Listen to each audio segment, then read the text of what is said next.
Few settings have the lavish scale and austere grandeur of Lake Garda's vigilant surroundings.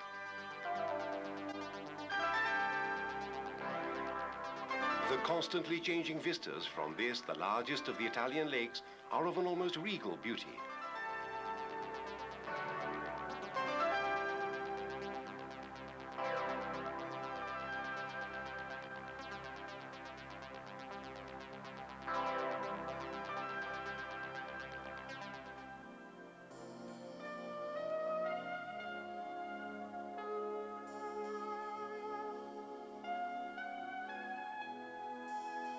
But what makes Lake Garda unique is the unusual transparency of its waters, with their extraordinary range of colors, varying between turquoise and sapphire blue.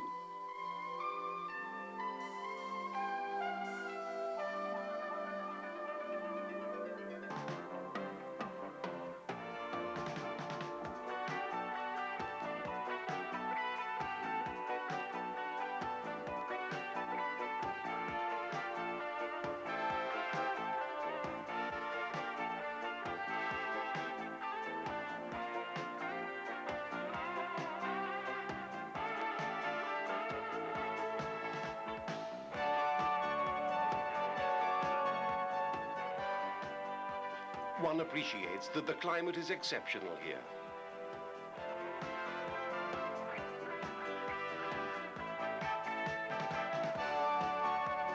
The shoreline of cedars, olive trees, palms, magnolias, and tropical plants vouches for that. The lemon gardens, framed by tall pilasters, close up like flowers in the winter and become rustic conservatories.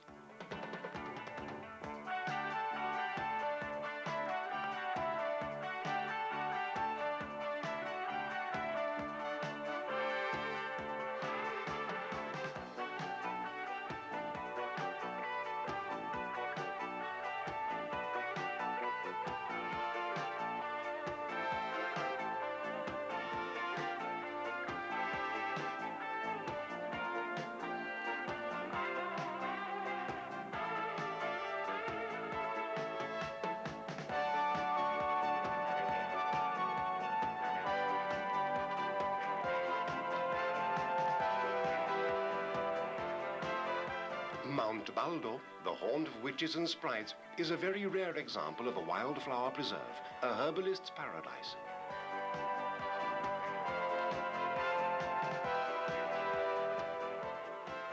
But the vineyards, too, must not be forgotten, with their yield of such famous wines as Valtenese, Lugana, and Bardolino.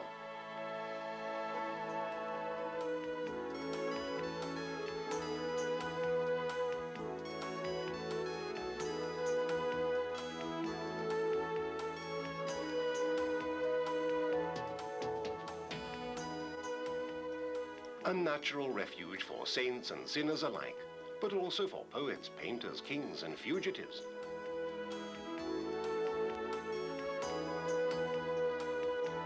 Lake Garda was loved by Virgil and Catullus, by Carducci, Stendhal, Kafka, Wagner, Lawrence, and Goethe.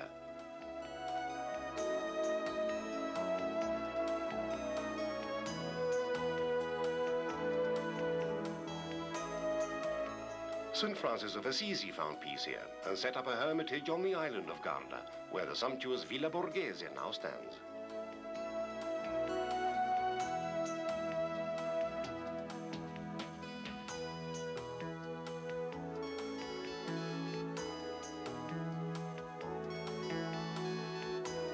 The 19th century Venetian-style villa is the focal point of this island, the largest on the lake.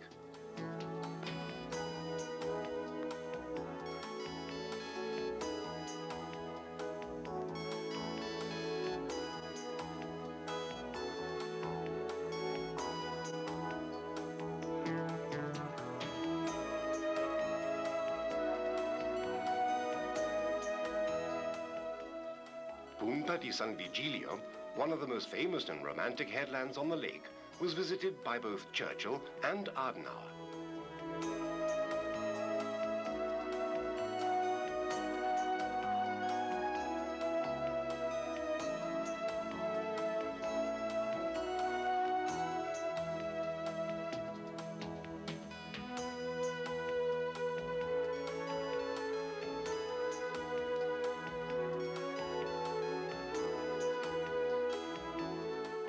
Here stands the 16th century Villa Guarienti, which may owe its resplendent classical beauty to San Michele.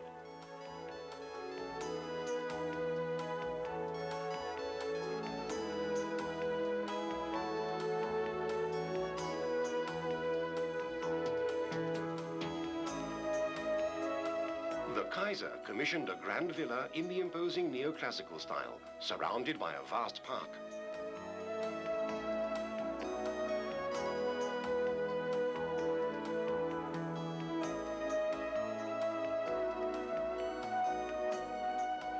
He chose Gardone, the most exclusive resort on the lake, now with an uninterrupted train of elegant villas and hotels.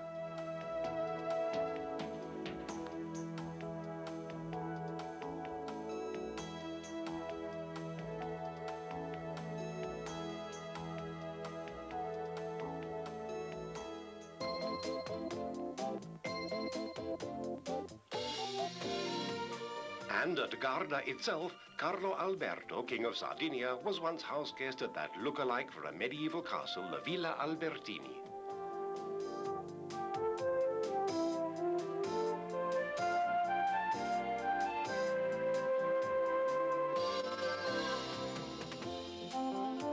During the so-called Republic of Salò, Mussolini chose to live at Gargnano in the famous Villa Feltrinelli.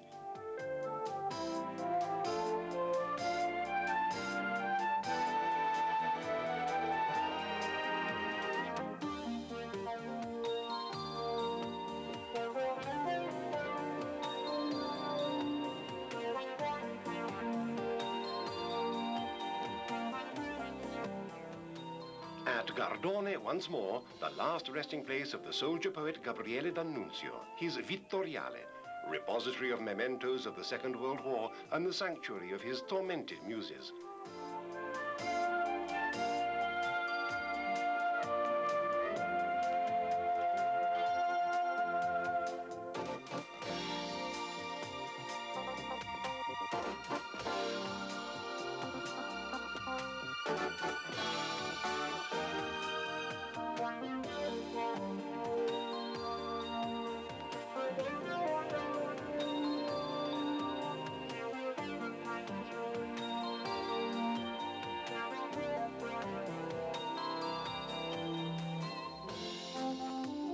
Torre San Marco was the outpost on the lake, depot for the Mas, the E-boat protagonist of the Bucari hoax, now in the Vittoriale.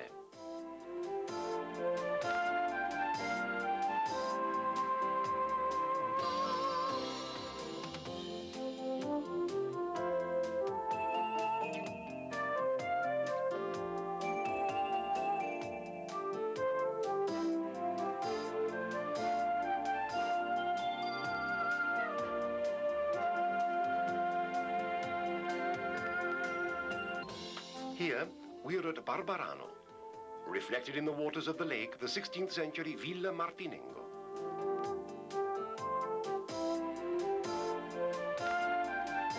At Bogliaco, the grand Villa Bettoni, an imposing masterpiece of rural architecture, dating from 1703.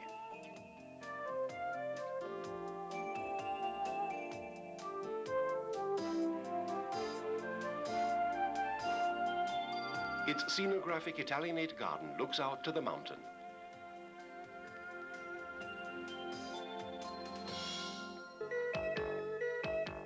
But the Benacus of Latin poets is not only history, or rather, it is also history, inextricably part of the landscape, permeated with the lights and colors of the lake.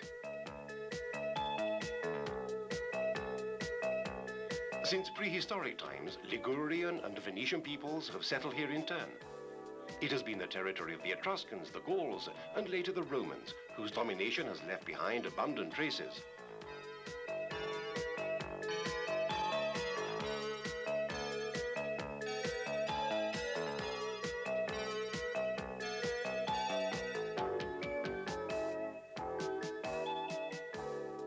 Strange to relate, the Venetians, coming to the aid of besieged Brescia in 1439, transported an entire fleet of galleys over the highlands separating the river Adige from Lake Garda, later to launch it from Torbole on the upper reaches of the lake.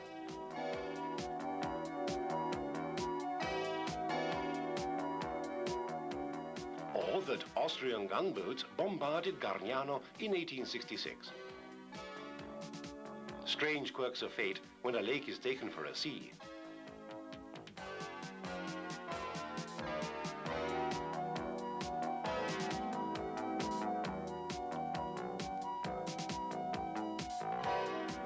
Jewel of peninsulas, in the words of Catullus, Sirmione, the pearl and fulcrum of the lake.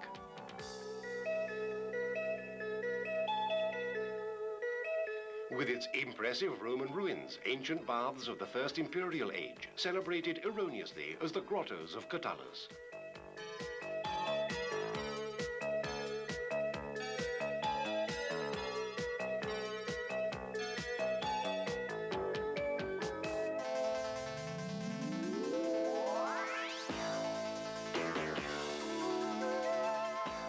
With the unpretentious little church of San Pietro in Mavino, dating from the 8th century AD, and the spa waters welling up from the depths of the lake.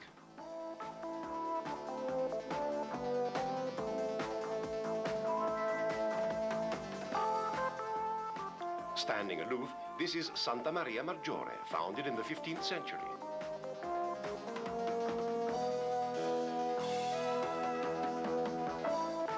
But it is the mighty Scaliger Castle, the most powerful of many such on Garda, that plays the role of town sentinel, skirted by the waters of the lake. The enclosure walls adjoining the castle once girdled the entire township. Built to protect the lake in the 13th century by the first Martino della Scala, at this castle, legend relates, the exiled Dante found hospitality.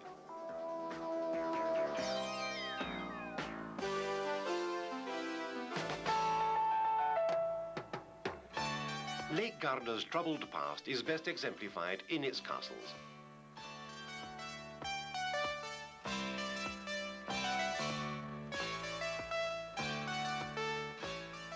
The castle of Malcesine, towering on a cliff sheer above the lake, readied for battle in 1277 by Alberto della Scala, later by the Venetians.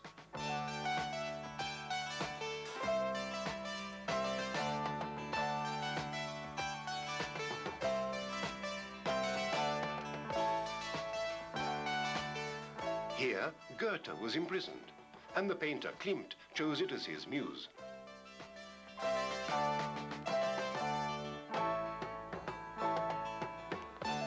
At Riva, too, the Scaliger dynasty built a fortress, and in turn, the Venetians, the bishops of Trento, as well as the Austrians, all contributed in the last century to shaping the severe, massive structure we see today.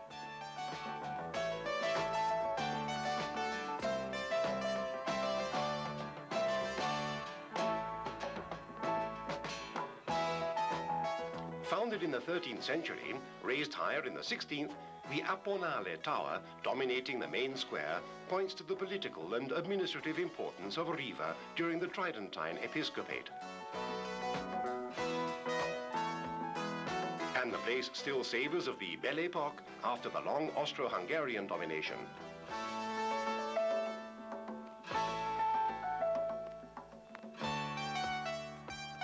The greater part of Lake Garda's system of fortifications was built by the Della Scala dynasty and later remodeled by the Venetians. Antonio della Scala gave Torri del Benaco its castle in 1383.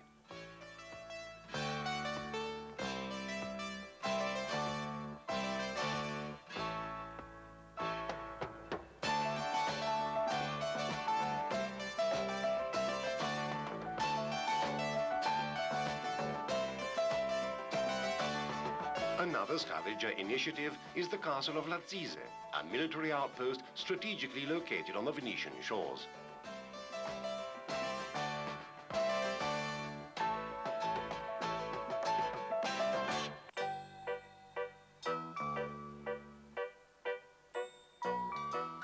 Lazise set up a customs house with Venice in 1405 and kept a small fleet at anchor.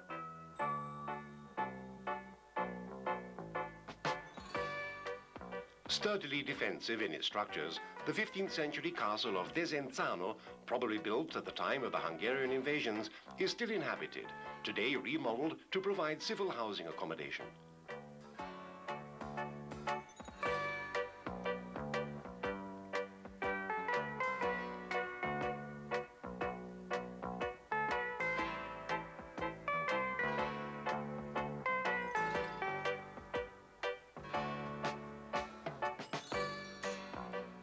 Other fortified places still lived in are the castles of Moniga,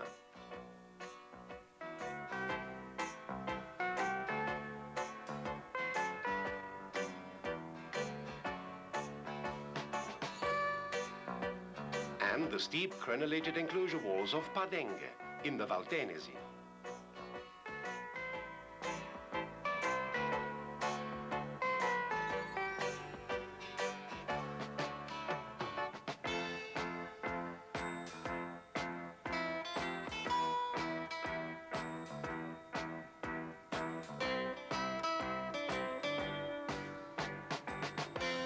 Not to mention the Venetian fortifications at Peschiera, in Austrian times a cornerstone of the famous quadrilateral, the formidable bastion on the river Mincio.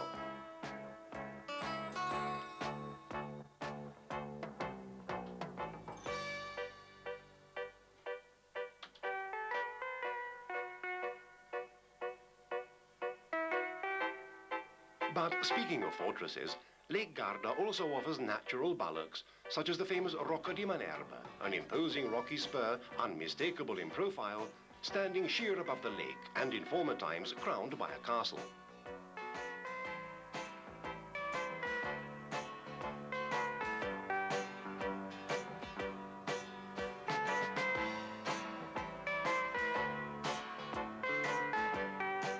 Or the wooded Rocca di Garda.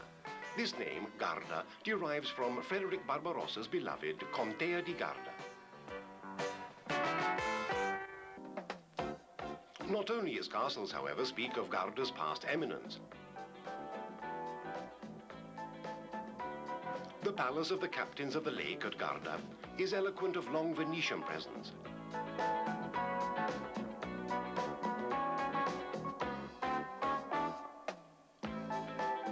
Venice is also evoked by other palaces, Palazzo Fregosa, or the harmonious Palazzo Calotti, otherwise known as La Losa, designed by San Michele. At Malcesine, the other palace of the captains of the lake, a further reminder of the stern face of Venetian rule.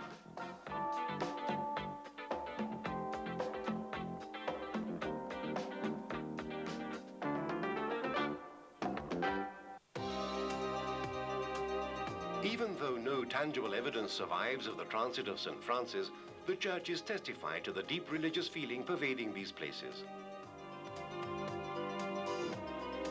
One of the most ancient is the 8th century Pieve di Santa Maria at Cisano, a Romanesque parish church decorated with strange carved monsters.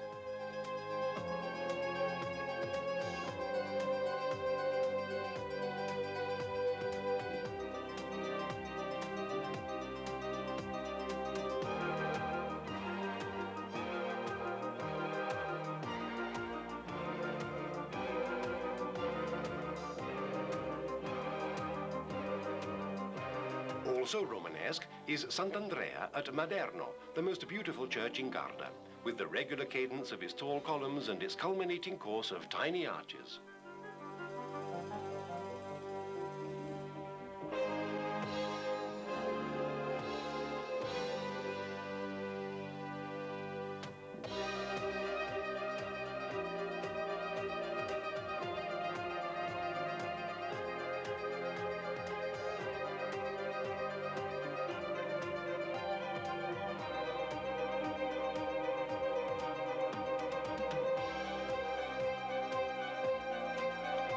The grey stone austerity of San Severo at Bardolino.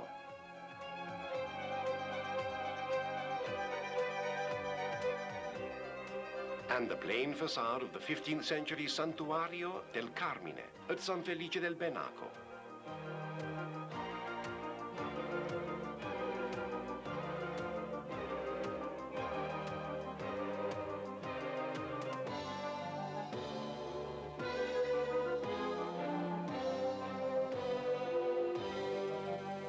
And the Cathedral of Salò, the portal of its never-completed facade, redolent of the Charterhouse of Pavia, is a Gothic Renaissance monument.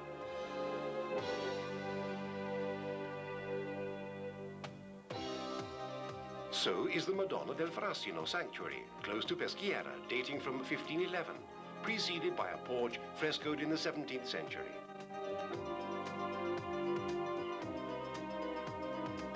Or, like the Tempio dell'Inviolata at the Riva, a Baroque monument dating from 1603, yet built to a simple square plan.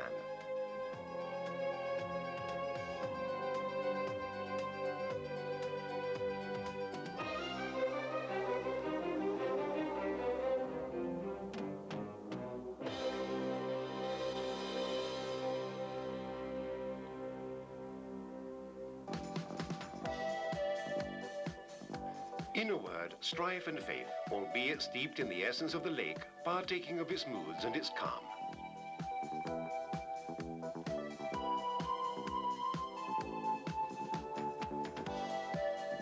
Daily life, too, is shaped by it.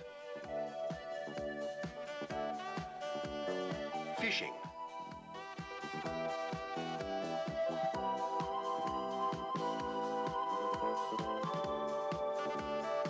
Navigation. The lake is the hub of it all.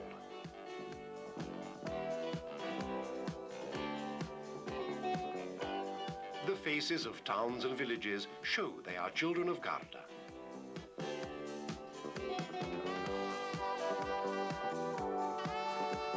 Even sporting activities, the exhilarating spectacle of wind-sped sails on the lake are part of it, a natural complement.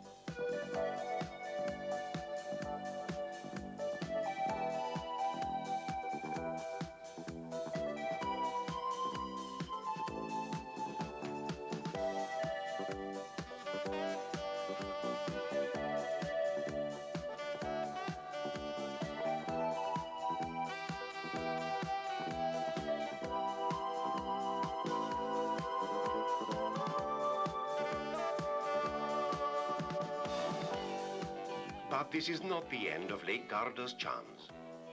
We leave a voyage of discovery open to you.